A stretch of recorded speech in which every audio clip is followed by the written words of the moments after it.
Dieu ne fait régner aucun homme qu'il n'a pas encore brisé. Lorsque Israël a demandé un roi, Dieu leur a donné le roi du peuple. C'est Israël qui a fait régner Saül. Et Saül était un homme qui n'était pas brisé. Mais lorsque Dieu voulait maintenant se choisir un homme selon son cœur, il a choisi à l'âge de 17 ans, mais il a fait régner à l'âge de 30 ans. Et donc pendant tout l'intervalle de 13 ans, il était d'abord en train de le briser. Dieu ne peut pas faire régner un homme qu'il n'a pas brisé. Sinon cet homme risque de vouloir devenir comme Dieu.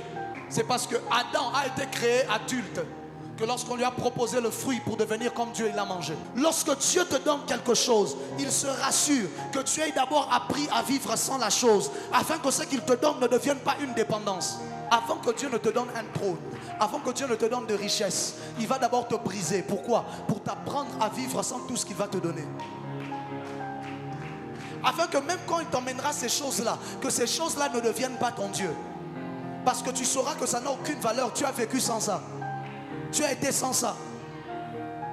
Toi, tu peux entrer dans le commerce. Tu te dis, ça va marcher. Dieu va d'abord te briser. Tu peux entrer dans le ministère. Tu te dis, au Simba, ça va exploser. Dieu va d'abord te briser. Peu importe la méthode qu'il utilisera, rassure-toi. He will break you. Il va d'abord se rassurer de te briser. Avant de donner à Christ la gloire, il a d'abord jeté sur la croix. Christ lui-même a regardé, il a dit, hey, mon père, pourquoi tu m'as abandonné? Non, je te brise d'abord. Avant que tu viennes t'asseoir à ma droite, que tu viennes profiter du règne avec moi, avant que tu ne viennes régner avec moi, je dois d'abord te briser par la croix.